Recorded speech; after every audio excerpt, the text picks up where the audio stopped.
Okay, so we're diving into food fails this time, and wow, you've given us a lot to work with here. Yeah, it's amazing how much can go wrong in the kitchen, right? It's like a comedy of errors sometimes. Seriously.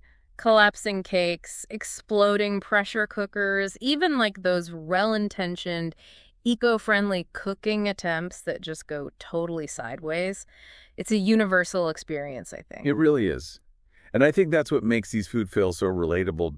Everyone's been there. Totally. So what we want to do in this deep dive is kind of unpack these disasters, figure out why they happen, and maybe help people feel a little less alone in their kitchen struggles. Exactly. And hopefully learn a thing or two along the way so we can avoid repeating these culinary mishaps. Right, because let's be honest, sometimes it feels like we're battling against some unseen force in the kitchen. Absolutely. Like the kitchen gods are testing our patience or something. So true. Okay, let's start with something everyone can relate to. The cake that just refuses to cooperate. The it's supposed to be a cake Oh disaster. yeah, the Pinterest-worthy cake that ends up looking like a deflated pancake. Exactly. You start with all this hope and excitement, envisioning this beautiful layered masterpiece. And then you open the oven and it's just flat and dense and sometimes even burnt. It's heartbreaking, Yeah. especially when you've put in all that time and effort. Right.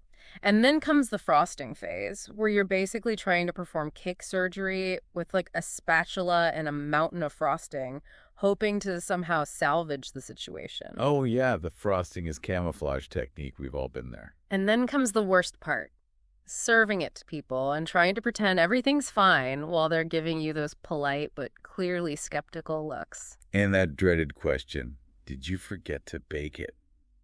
Like, ouch. So why do cakes collapse in the first place? I mean, is it just bad luck or is there some kind of science behind it? Well, there's definitely a science to baking, and cakes can be pretty finicky.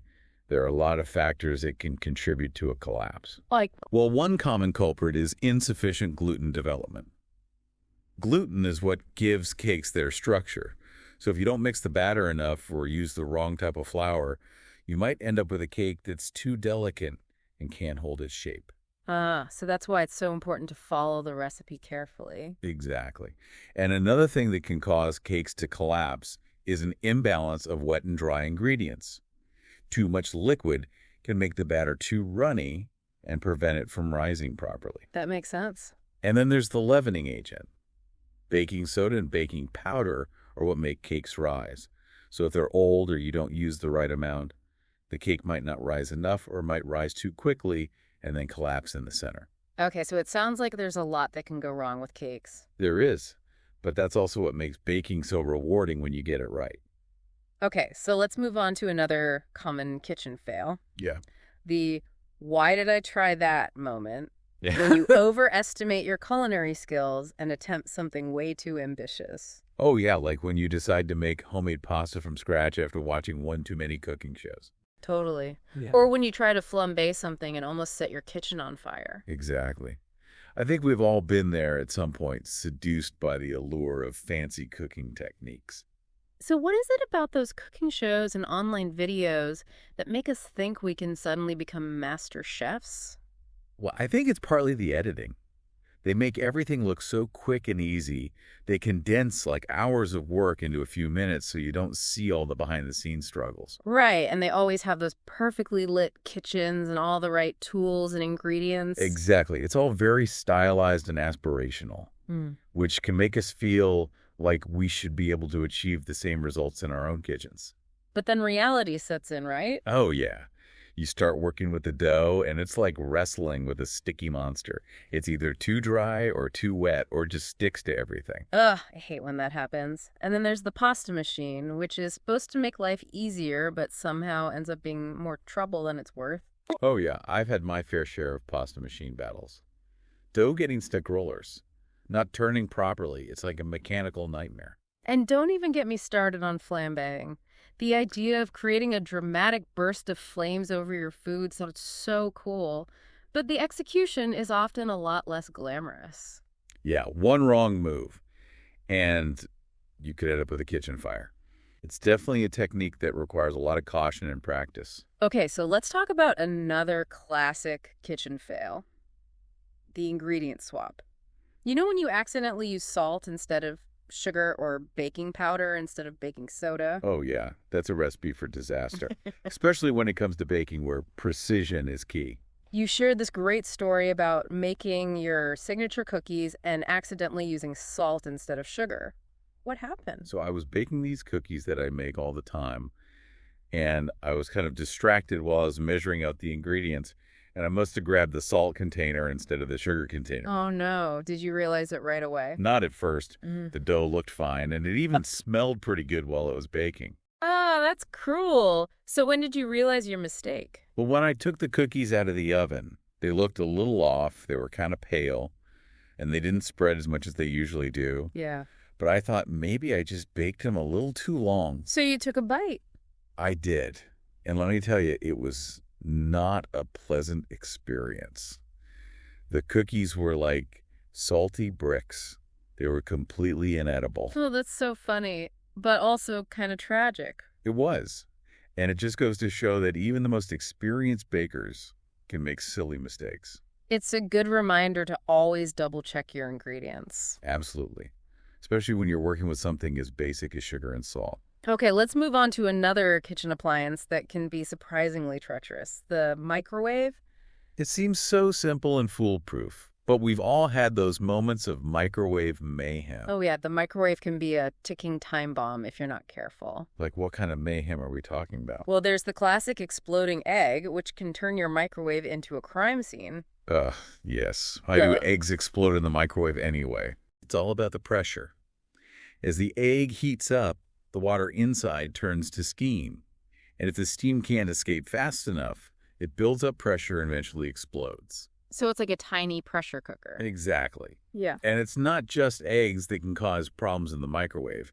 You can also end up with exploding potatoes or even bursting bags of popcorn. Yeah, I've definitely had a few popcorn mishaps where the bag gets charred and the whole kitchen fills with smoke. It's all about finding the right balance between power level and cooking time. Microwaves can heat things up so quickly that it's easy to overcook things if you're not paying attention. Right. So let's talk about those tempting Pinterest recipes that promise effortless elegance but often deliver disappointment. The no-bake Oreo cheesecake that turns into dessert sludge. The Pinterest perfect cake that collapses into a sad lump. Oh, yeah. Pinterest can be a dangerous place when it comes to cooking and baking. The photos often look so amazing, but the reality can be very different. I think it's because those photos are carefully styled and edited to look as appealing as possible. They don't show you the messy reality of making those dishes. Exactly. And sometimes the recipes themselves are flawed. They might be missing key instructions, or they might assume a certain level of baking knowledge that not everyone has. Right. So you end up following this recipe meticulously, and you're so excited about the end result, but then you end up with something that looks and tastes nothing like the photo. It's so frustrating. Yeah. And it can really make you question your abilities in the kitchen. Totally. It's like Pinterest has betrayed you with its unrealistic expectations. I know, right? Like, why can't my no-bake cheesecake look like that perfectly smooth and creamy masterpiece? It's the culinary equivalent of getting catfished. Exactly. But I think these Pinterest fails are also a good reminder to not be afraid to experiment and make adjustments to recipes. If something doesn't seem right, trust your instincts and make changes as needed. Okay, so let's move on to another category of kitchen fails. Yeah. The DIY failures, those clever kitchen hacks that promise to make life easier, but often backfire spectacularly. Oh, yeah, like using a wine bottle as a rolling pin or trying to flip a pancake without a spatula. Exactly. These hacks seem so brilliant in theory, but the execution can be disastrous. I know, right? It's like the kitchen gods are laughing at our attempts to outsmart them. So you shared a story about trying to use a wine bottle as a rolling pin. What happened? Well, I was making pizza dough, and I didn't have a rolling pin handy. So I thought, hey, I'll just use this empty wine bottle. It's the perfect shape, right? Seems logical. Yeah. Oh, well, it wasn't. As I was rolling out the dough, the bottle slipped and shattered, sending shards of glass and sticky dough everywhere. Oh my God, that sounds terrifying. It was. And it made a huge mess. It was like a scene from a horror movie. So not exactly the time-saving shortcut you were hoping for. Definitely not. It just goes to show that sometimes it's better to stick with the tried and true methods and tools. Right. Sometimes those clever shortcuts are just too good to be true. Exactly. And they can actually end up creating more work and frustration in the long run. Okay. Let's talk about a kitchen appliance that can be both incredibly useful and incredibly intimidating. The pressure cooker. It promises fast and easy meals, but it also comes with a certain level of risk. Yeah, pressure cookers are like the race cars of the kitchen. They can cook food super fast, but they also require a lot of respect and caution. You shared a story about a pressure cooker mishap that sounded pretty intense. What happened? So I was making a stew in my pressure cooker, and I thought I had followed all the instructions carefully. I made sure the vent was clear, and I didn't overfill the pot. So what went wrong? Well, not exactly sure, but as the pressure was building up, there was a sudden loud bang, and the lid blew off the cooker, sending hot stew splattering all over the kitchen. Oh my God.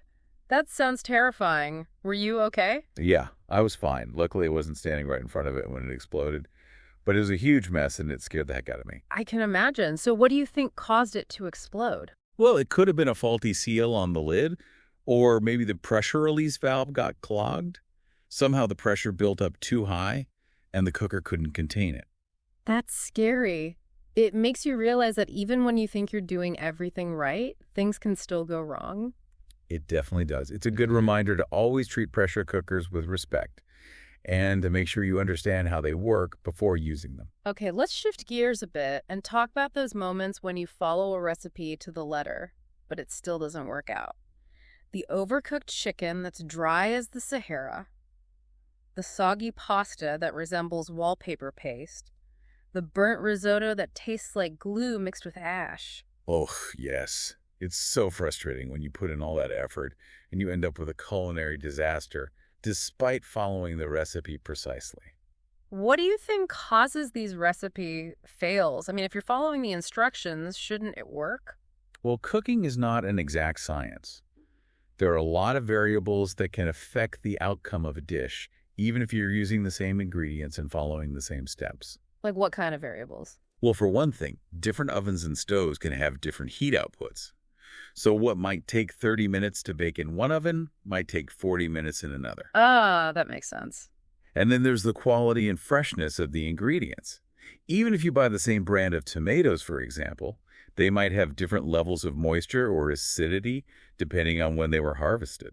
So basically, you can't always rely on a recipe to be foolproof. Exactly. You need to use your own judgment and adjust the cooking time or temperature as needed based on your own equipment and ingredients. And sometimes you just have to accept that things won't always turn out perfectly. Exactly.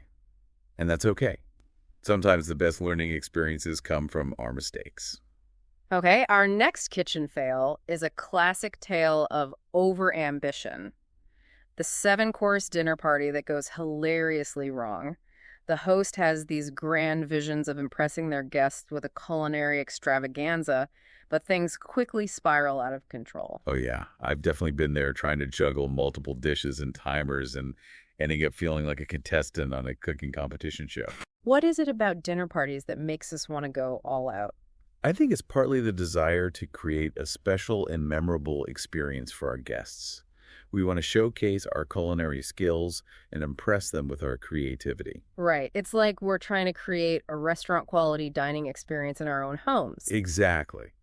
But the problem is that most home cooks don't have the same equipment or expertise as professional chefs. So when we try to do too much at once, things can easily go wrong. And the more courses you add, the greater the risk of something going wrong. Exactly. It's like a recipe for disaster. You forget to put the bread in the oven, the soup turns into a sauce, the potatoes are overcooked, the dessert collapses. It's a comedy of errors. And all the while your guests are arriving and you're trying to maintain a sense of calm while secretly panicking inside. It's the ultimate test of your multitasking and improvisation skills. So what's the key to avoiding a dinner party meltdown? Well, I think the most important thing is to be realistic about your abilities and your time constraints. Don't try to do too much at once. Stick to a few simple dishes that you're comfortable making and that you can prepare in advance. And don't be afraid to ask for help. Exactly. If you have friends or family who are willing to lend a hand, don't be shy about delegating tasks. Okay, now for the grand finale. The unfortunate tasting test, the moment of truth, when you serve your less than perfect creation to your guests and have to endure their polite but clearly hesitant reactions. Oh yeah, that's the worst part of any cooking fail. Yeah. Having to watch people politely choke down your food while trying to come up with nice things to say. It's like a social experiment in awkwardness. Totally. You can see the gears turning in their heads as they search for the right words to describe your culinary abomination. They're just trying to be nice, but their feedback is often more revealing than they realize. Oh, yeah. Like when they say it's a little different or it has a unique flavor, they're just trying to be diplomatic. And then there are those brutally honest friends who don't hold back. Oh, yeah. I have a friend who's a total foodie, and she'll tell me straight up if something I've made is terrible. At least you know she's being honest. Yeah, I appreciate her honesty, even if it's sometimes painful to hear. So what do you do when you realize you've served your guests a culinary disaster? Well, you have a few options. You can try to laugh it off and pretend it was all part of the plan. You can order takeout and salvage the evening. You can just come clean and apologize for your cooking fail.